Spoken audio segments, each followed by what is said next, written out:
Assalamualaikum warahmatullahi wabarakatuh. Bismillahirrahmanirrahim. Wassalatu wassalamu ala rasulillah wa ala alihi washabihi wa mawalah. La hawla wa la quwata illa billah. Amma ba'd. Para salikin, shaimin, shaimat, zumin, zumiyat, semoga kita senantiasa dalam lindungan Allah di bulan suci Ramadan ini. Kita mendapatkan rahmat, berkah dan idkum minan narnya. Amin ya rabbal alamin. Terlebih dulu mari kita bersyukur. Alhamdulillahirabbil alamin ala kulli halin wa ni'matin, dan bersalawat Allahumma shalli ala sayyidina Muhammad wa ala alihi washabihi. Para shaimin, shaimat rahimakumullah, mari kita lanjutkan makalah ke-14 tentang bagaimana kita mendapatkan keakhiran. Artinya di dunianya oke, di akhiratnya juga kita selamat. Kemudian kita menjalani hidup selalu menuntut ilmu, seperti taklim pada pagi hari, pada sore hari. Nah, karena itu masih mengenai menuntut ilmu, bagaimana akan ilmu itu bermanfaat. Diriwayatkan al-maqalatu khamisah, ini adalah kata mutiara makalah yang ke-15, khamisatu asrah. Ruya an rujulan min bani Israil jama'a tamanina tabutan minal ilmi. Diceritakan ada seorang Bani Israel ahli mencari ilmu, bahkan dia mengumpulkan jama'at tamina tabutan minal ilmi, mengumpulkan kitab sebanyak 80 peti ilmu, ya. Wal halu, seorang pria itu, tapi lam yantafi bi ilmi, dia tidak mendapatkan ilmunya itu, meskipun bukunya, kitabnya banyak. Ya, kira-kira sekarang anak-anak muda sampai umur kira 40 masih mondok terus, kitabnya banyak tapi tidak bermanfaat. Nah, karena itu fau'akhallahu ta'ala ila nabihim, maka Allah memberi wahyu kepada nabi. Ini masih Bani Israel. Bani Israel itu banyak nabinya, mungkin Nabi Musa atau Nabi Isa. Lalu dia diminta mengatakan ila nabihim alaihi salat antafsiriyah, untuk menafsirkan mengapa orang yang menuntut ilmu berkotak-kotak, berpeti-peti ilmunya, bertahun-tahun, gelarnya banyak, kira-kira gitu, tapi kok tidak bermanfaat. Maka Allah mengatakan kulli hadal jami'i, katakanlah wahai Nabi kepada pria yang itu, para lihadal jami', yang mengumpulkan ilmu itu, tilkal kitab, yang kitabnya banyak sekali itu, maka lau jama'ta katsiran min ilmi lan yanfa'aka illa anta mala bi thalati asya. Anda boleh menuntut ilmu banyak, gelarnya aduh centrek-centrek, semua gelar punya, guru besar, macam-macam, ya. Allah mengatakan walaupun engkau telah mengumpulkan banyak ilmu, tidak akan memberi manfaat kepadamu illa anta mala bithalati asya, kecuali kamu menjalankan bithalati asyain, 3 hal yang harus kamu perbuat kalau kita itu menuntut ilmu, termasuk kita suluk, termasuk kita taklim, ketika majlis dzikir. Maka yang pertama, la tuhibbud dunya, Janganlah engkau mencintai dunia terlalu. Ya, dikit-dikit dunia, dikit-dikit angka. Ini kali atau tambah? Kalau kurang bagi saya nggak mau loh ya. Nah, sekarang itu manusia sekarang itu kan bicaranya kali dan tambah. Saya datang kalau saya tambah rezeki. Kalau saya datang hanya silaturahmi tidak dapat rezeki, saya nggak mau. Nah, kira-kira seperti itu. La tuhibbud dunya. Jangan engkau terlalu kedunyan, terlalu mencintai dunia. Hubbud dunya au tata'a wa yughfara. Benda dan dunia serta keindahannya. Senang dengan mobil boleh, tapi jangan segala-galanya. Senang dengan hal-hal yang keindahan dunia boleh, tapi jangan segala-galanya. Karena apa? Falaisa bidaril mu'minin, karena dunia itu bukan tempatnya senang-senangnya negerinya orang mukmin. Negerinya orang mukmin nanti di akhirat. Negerinya yang sejati, yang abadi nanti di akhirat. Dunia itu adalah ad-dunya manzilah. Dunia itu adalah tempat mampir ngombe. Wal akhiratu qararah wal watonah. Sedangkan akhirat adalah negeri halaman kita yang abadi. Begitu Bapak sekalian. Ini penting, ini diambil dari hadis, yaitu la tuhibbud dunya falaisat bidaril mu'min. Al-fa'ul taklil, fa'nya itu dibicarakan falaisat, huruf fa'nya untuk taklil, untuk mentaklil, meyakinkan, untuk yang lebih alasan. Ayli anna lastadaraja jazaan lil mu'minin, maksudnya adalah dunia bukanlah untuk mendapatkan ganjaran. Ganjaran itu nanti di akhirat. Fa inna daratawa bil jannah, karena balasannya, ganjarannya orang mukmin itu adalah tawabihim jannah, yaitu ganjarannya nanti di surga abada. Ya, itu Bapak sekalian. Jadi ini untuk mendidik anak-anak kita ya. Kalau nyari ilmu jangan nanti saya sekolahkan di sini ilmu IT, sebentar dapat uang banyak. Nanti saya sekolahkan di kedokteran ya, biar nanti banyak dapatnya. Jangan. Nuntut ilmu ya nuntut ilmu, tapi tidak dalam rangka hubbud dunya. Dan yang kedua, wala tusahibis syaiton falaysa birafiqil mu'minin. Wala tusahibis syaiton, janganlah engkau berteman dengan setan. Mengapa? Bi antuti amrahu bi mukhalafati amrillahi wa rasulih. Karena setan itu selalu mematuhi kehendak setan. Kalau kita mau ikut setan, dan setan selalu berbeda dengan perintahnya Allah dan Rasulnya. Karena itu kita jangan bersahabat dengan setan. Ayyi li anna syaitan laisa rafiqan lahum, karena setan itu bukan sahabat buat kita. Ibu sekalian, anak-anak kita kalau ada masalah jangan ke dukun. Nah, dukun itu kan kalau tidak jin ya setan. Jadi langsung aja minta kepada Allah, diriadoi sendiri, dimujadai sendiri, diwukufi sendiri. Tidak usah pergi kepada orang-orang yang tidak dalam posisi iman akidahnya kuat. Tapi kalau pergi ke ahli hikmah, kemarin kita bahas, orang yang mencintai orang wali, seorang guru, seorang ahli hikmah, itu adalah sumber kebahagiaan. Kemarin kita bahas. Nah, yang ketiga, wala tu'di ahadan falaysa bi khirfatil mu'minin, wala tu'di ahad tu'di, janganlah engkau menyakiti sedikit pun orang. Jadikan diri kita itu terlalu berat untuk nyindir orang. Jadikan mulut kita itu keluh untuk mencari kesalahan orang.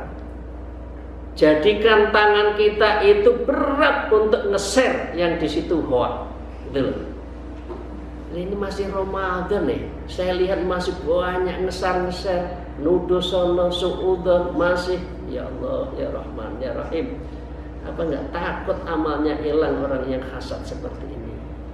Jadi kita wala tu'dhi ahadan. Kenapa? Falaisa bi khirmatil mu'minin, karena menyakiti seseorang itu bukan pekerjaan orang yang mukmin.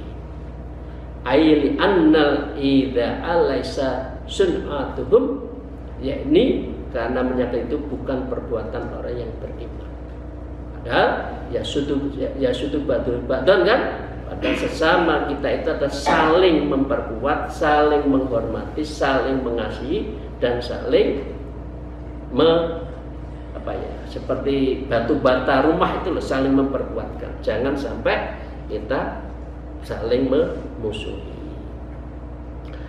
Al-maqalatus sadisah asarah, maqalah yang ke-16, an Abi Sulaiman Abdul Ad-Daraini Abdurrahman ibnu Khatiyah radhiyallahu anhu wa daranun qaryatun min qura. Ya.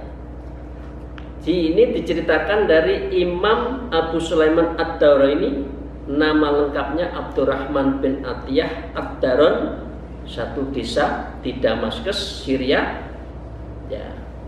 Dimsek, ya, beliau tempatnya di Syria. Mata sanata, beliau wafat pada tahun 2015 sanata khamsa asrah mi'atain. Jadi tahun 2015 Hijriah. Apa beliau mengatakan begini? Annahu qala fil munajah, pada suatu saat dia sedang munajat ma'allah ta'ala, bersama Allah. Kemarin kita sudah bicarakan bedanya munajat dengan doa apa. Kalau doa adalah sepihak, ya Allah saya mohon ini.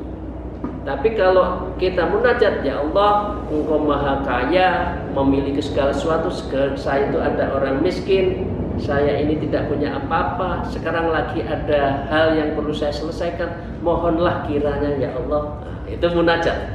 Ada puji-pujian, mengungkapkan tentang kebesaran Allah, kemudian situasi kita baru minta.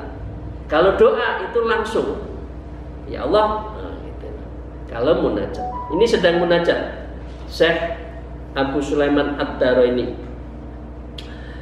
Ilahi, beliau mengatakan, Ilahi la in talabtani bidambi la atlubannaga bi afika. Karena wali, beliau berani mengatakan seperti ini. Wahai Tuhanku, jika Engkau menuntutku sebab dosaku, maka pasti aku menuntutmu maafmu. Ini jangan, orang biasa jangan ngikutin. Bikin dosa banyak, kemana-mana bikin dosa, ya Allah maafkan saya, enak banget. Ini cara seorang wali ya, seorang wali itu sangat dekat karena dia udah nggak mungkin ada kesalahan karena sudah wali. Karena itu belum mengatakan Ilahi la in talabtani bidzambi, kalau engkau ya Allah akan mencari kesalahanku, maka aku akan minta engkau memaafkanku. Hebat, karena wali ya.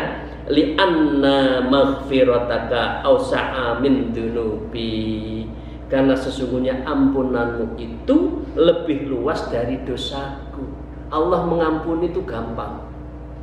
Istighfar, sholat malam, taubatan nasuha, wudu, sudah dosanya. Tapi jangan tomat, habis tobat kumat. Nah ini berlaku untuk wali. Kalau kita jangan dosa kemana-mana baru minta maaf.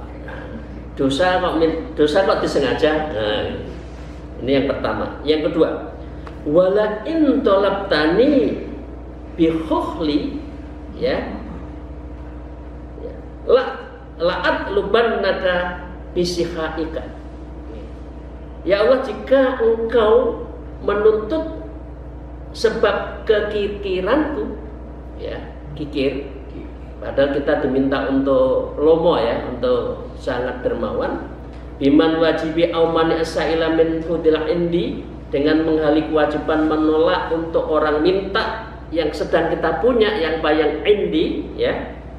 Maka la'at luban naka bisa khaika, aku pasti menuntutmu sebab kedermawanmu, ai bikaramika, yaitu karena kemurahan. Jadi ini Syekh Abu Sulaiman Ad-Darani. Yang ketiga, walain adkhaltanan nar la akhbartu ahlun nar bi anni akhibuka. Beliau mengatakan, ya Allah, jika engkau memasukkan ke nerakamu, maka pasti aku akan memberitahukan kepada penghuni neraka. Mengapa? Bahwasanya bi ini akhibuka, aku tuh mencintai Allah loh. Kok saya dimasukkan ke neraka? Mana keadilan Allah? Kira-kira gitu protes umumnya. Artinya Allah tetap memasukkan ke surga. Ini seperti Rabi'atul Adawiyah sebaliknya. Kalau Rabi'atul mengatakan, ya Allah, kalau aku takut nerakamu, maka jangan sungkan-sungkan engkau kirim aku ke nerakamu.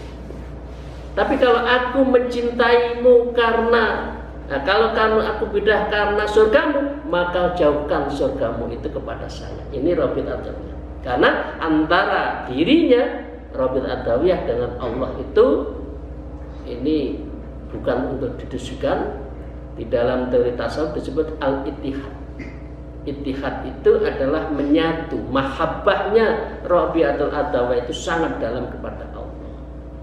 Jadi dengan demikian orang beribadah itu bukan takut neraka, bukan karena ingin surga, tetapi karena betul-betul mahabbah illallah. Orang seperti kita ibadah karena pahala, ingin masuk surga. Karena itu orang tasawuf mengatakan bukan hanya sekedar masuk surga, tapi wa fil jannati bi ru'yati rabbil alamin. Nanti di akhirat, di surga kita akan melihat Allah, liqa'illah, berjumpa pada Allah. Itu ya bagus sekali ya. Ini sangat tinggi makalah yang ke-16 dari Imam Sulaiman Ad-Darani. Para saiman rahimakumullah, mari kita lanjutkan makalah ke-17. Maqalatus sabi'ah asrah, makalah yang ke-17.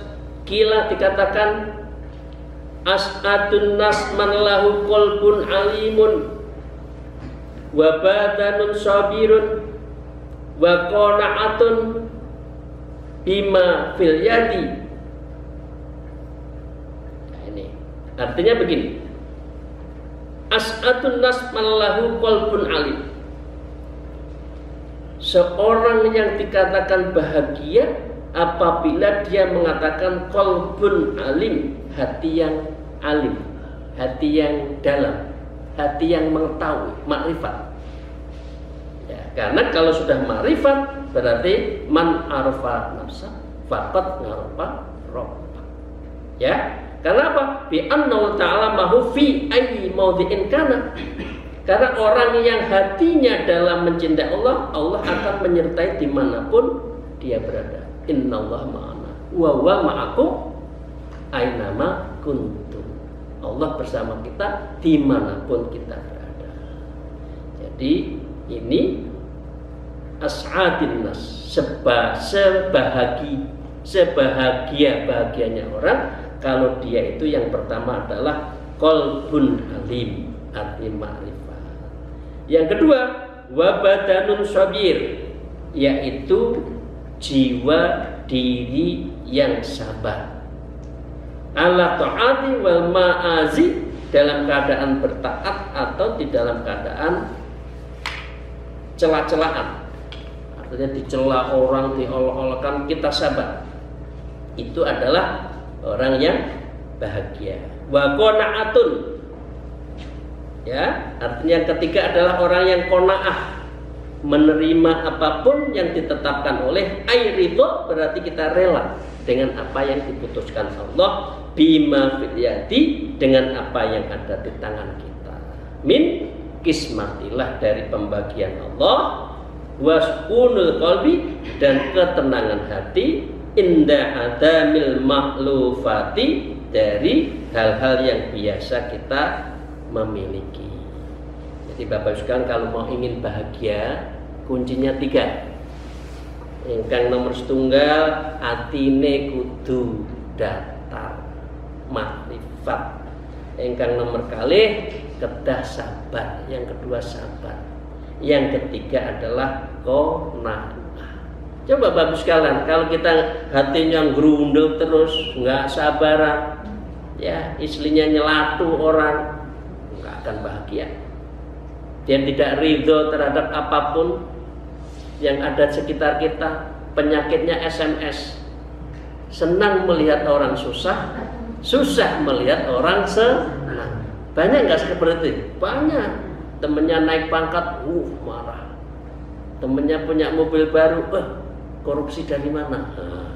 Ada aja cara untuk hasad itu. Maka orang seperti itu tidak akan as'ad, tidak akan bahagia. Oke, makalah ke-18. Wal maqalatu tsaminatu asharah, dan makalah ke-18 an Ibrahim Nakhai, Syekh dari Syekh Ibrahim An-Nakhai, semoga Allah meridhai beliau radhiyallahu an. Beliau mengatakan begini: innama halaka man halaka qablakum bifudulil kalam. Ya, beliau mengatakan sesungguhnya kerusakan yang menyebabkan rusaknya sebelum kamu, aninamil umati, dari sebelum umat-umat kita, disebabkan bifudul kalam karena 3 hal. Ya, bisalati khisalin. Apa itu? Bifudul kalam. Wakeh ngoceh ngomong tak. Bifudul kalam, sedikit-sedikit bicara. Padahal kita mestinya sedikit bicara, bukan sedikit-sedikit bicara, banyak ngocehnya. Benar Bu ya? Kalau ibu-ibu biasanya kan banyak bicara, kalau bapak-bapak banyak mikir. Jadi lebih baik kita sedikitlah bicara. Wa malah khairun fihi fid din wa dunya, yaitu bicara yang tidak ada kebaikannya dalam urusan agama dan dunia. Kalau urusan agama nggak apa-apa, taklim, ngaji, mau Quran nggak apa-apa, tapi jangan ngerasani orang, jangan ghibah, apalagi membicarakan urusan dunia orang lain lagi. Nah, itu adalah sumber dari yang bisa merusak tatanan. Yang kedua, wafudul ta'am, berlebihan dalam makanan. Karena itu mengapa kita diminta berpuasa. Puasa itu adalah mengekang. Karena dengan mengekang ini berarti menyeimbangkan arah hati dan nafsu. Kalau kita makan terus, nafsu yang bicara. Karena kita manusia perlu makan. Agar nafsu itu tidak kuat menguasai kita, maka perlu dikekang. Ngekangnya itu dengan puasa. Dan puasa ini adalah penyeimbang hidup. Ala tadfawfil mizan, sekali-kali jangan engkau membuat keseimbangan yang salah. Namanya manusia tetap makan, tapi jangan makan terus. Apa bedanya makan terus dengan bahaim, binatang yang kaki 4 itu? Ya, bahkan ada binatang yang khusus pekerjaannya suruh makan. Kalau sudah makan, nanti dagingnya banyak, semakin mahal untuk di bulan Idul Adha. Kita bukan binatang. Karena itu taklilut ta'am, kita menyedikitkan makan. Nah, yang ketiga, wafudul manam, dan berlebihan tidur. Itu juga nggak boleh. Itu nanti sedikit-sedikit tidur. Padahal ibu-ibu, bapak-bapak nanti ini alhamdulillah lagi mau suluh ya, insyaallah, Allahumma amin, nanti tidurnya berkurang. Karena nanti keluar masuk istirahat, makan, istirahat, zikir, masuk sholat. Nanti ini berarti menjalankan dari makalah ini. yaitu fudulil manam, jangan berlebihan. Kita harus taklilun naum, menyedikitkan tidur. Wa huwa ma la yanfa'u fiddin, yaitu tidur tidak ada manfaatnya dalam agama. Tidur itu ada namanya qauqalah. Kalau beristirahat siang antara jam 11 sampai jam 12 sebelum adzan itu boleh tidur, itu bagus. Rasulullah kalau istirahat jam-jam seperti itu. Jangan salat subuh langsung tidur, nggak boleh. Itu bisa mempercepat pikun katanya. Ya katanya begitu. Apalagi habis asar juga nggak boleh tidur. Tidur istirahat siang itu antara jam 11 sampai jam 12. Karena itu beberapa anak-anak di Jepang itu kalau sekolah jam 11 siang itu tidur di kelasnya masing-masing. Nanti bangun lagi jam 12. Bagus sekalian itu. Dan sekarang makalah ke-19. Makalah ke-19 Bapak Ibu sekalian, al-maqalah tasi'ata asrah an Yahya ibnu Mu'ad ar-Razi, ya, dari Syekh Yahya bin Mu'ad ar-Razi. Beliau pekerjaannya adalah al-ma'id lahu lisan, sang pemberi nasihat, fir roja khususan wa kalamun fil ma'rifah. Beliau mempunyai ujaran tentang pengharapan kepada Allah khususnya dan makrifat pada Allah. Beliau itu wali juga karena pekerjaannya menasihati ahlul hikmah. Kharaja ila balaghah wa aqama biha muddat wa raja'a ila Taisabur wa mata biha sanata samanat khamsina wa mi'atain.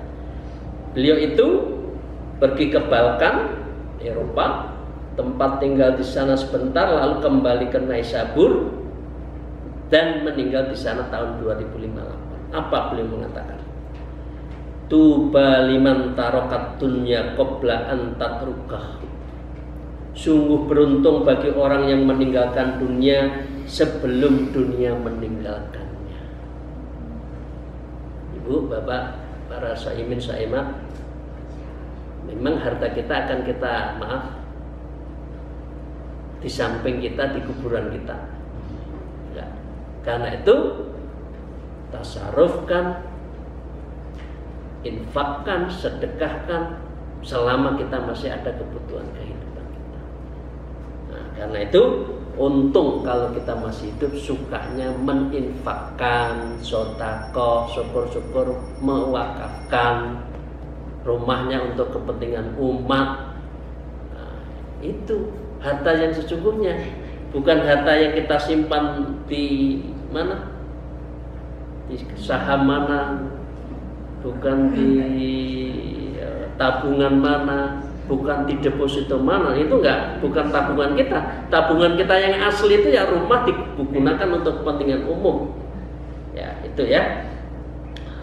Ay khairul kathirul liman sarrafa amwaluhu fi anwa'il birri, yaitu semua hartanya itu disalurkan untuk bermacam-macam kebaikan. Ini yang pertama.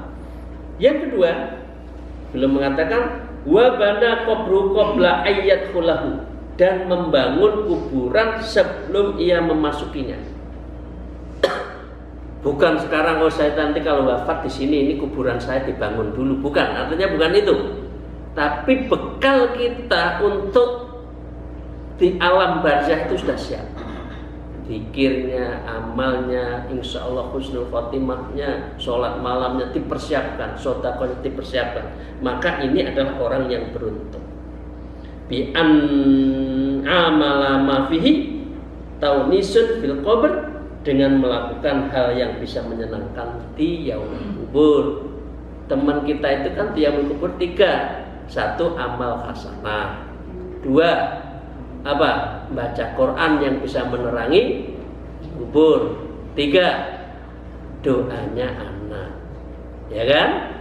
Ya, awalatin sholihah yud'ala. Jadi anak harus kita ajarin untuk bisa mendoakan orang tuanya, dan itulah yang nanti bisa menemani kita. Yang ketiga, wa ardha rabbahu qabla ayyalqahu, ridho kepada Allah dengan mematuhi perintahnya, menjauhi larangannya, sebelum qabla ayyalqahu, sebelum kita liqah menemui Allah. Dengan apa? Bil maut.